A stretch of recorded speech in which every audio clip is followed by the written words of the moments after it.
Welcome back to Tabletop Titans and another Titan Tactics. The Drukhari are a faction that have been known to adapt and survive throughout 9th edition, although most recently we've seen several hits to curb them and some of their stronger combos. Are the Drukhari deserving of some of these most recent changes? Can they compete in the new Arks of Omen? Let us know what you think after this video. Here's everything you need to know about the latest changes to Drukhari and how they play in the Arks of Omen.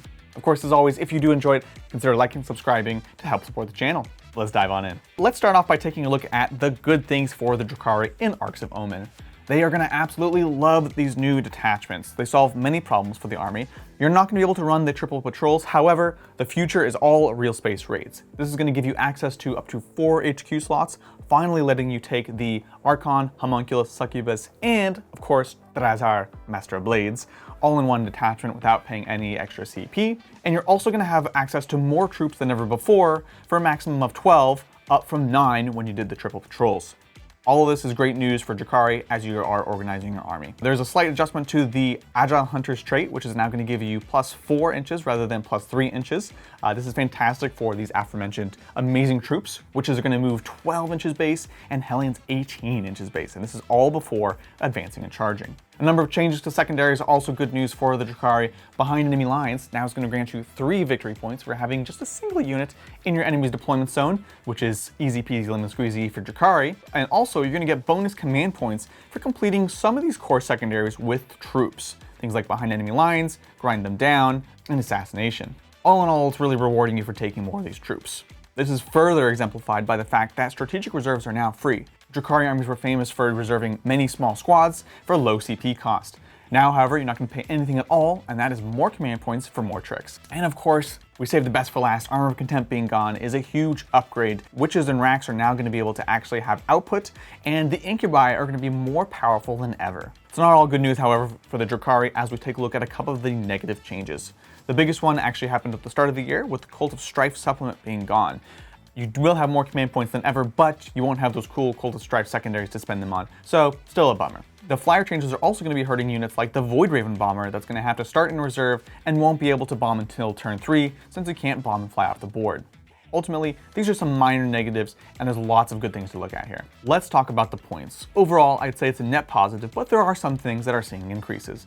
The Homunculus is going up 10 points, and Racks are going up a single point as Games Workshop tries to take the Scalpel to a unit and avoid any unnecessary spam. Witches, however, going down from 11 points to 10, and this is fantastic on top of the other increased benefits that they're already seeing. The biggest increases here, however, come in a couple Forge World units. The Reaper is going to be down 20 points, and the Tantalus is down 30 points, down from 250 to 220 points. Let's please see some more Tantalus on the boards. So what do we think we can expect from Drukhari in the near future? This is the Titan Take. Drukhari have been the kings and queens of the MSU game, and we think this is going to continue to be so. There's many things encouraging you to take troops, as well as the fact that the troops themselves are being improved and in some cases made cheaper. So expect lots of MSU units running around the board, scoring, moving very, very quickly. Classic Drukhari stuff is just going to be kind of amped up even more than before.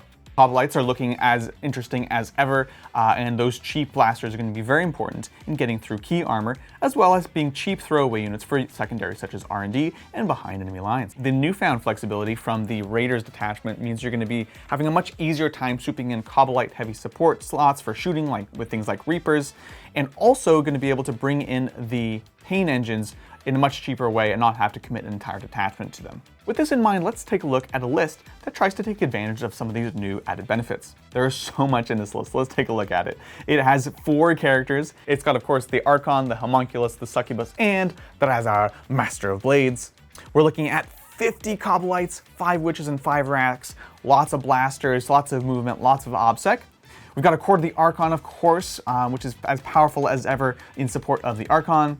We have 15 Incubi, even more supercharged. Just because Armor Contempt is gone doesn't mean you should give up on AP. In fact, I would encourage you to lean into it. We're looking at 6 Reavers for lots of behind enemy lines, and 6 Raiders, which are going to give you access to a number of different toolboxes, helping deliver your combat units, help deliver your troops to their key scoring positions, and generally move blocking things. There's so many units here, you're really going to be able to screen out key deep strikes, you're going to have poison to deal with demons, and a lot of AP, and a lot of damage too, frankly, to deal with the hordes of Marines that we all know are coming. Overall, these changes are fantastic for Drukhari. We're looking at better secondaries than ever. We're looking at improved troops at a cheaper cost, as well as being encouraged to take them with extra CP. And the new Arks of Omen detachment is going to let you build the perfect real space raid. If you found this video to be useful, consider liking, subscribing, and check out the other videos full of Arks of Omen content. Happy hunting out there. We'll catch you guys next time on the Tabletop. Bye!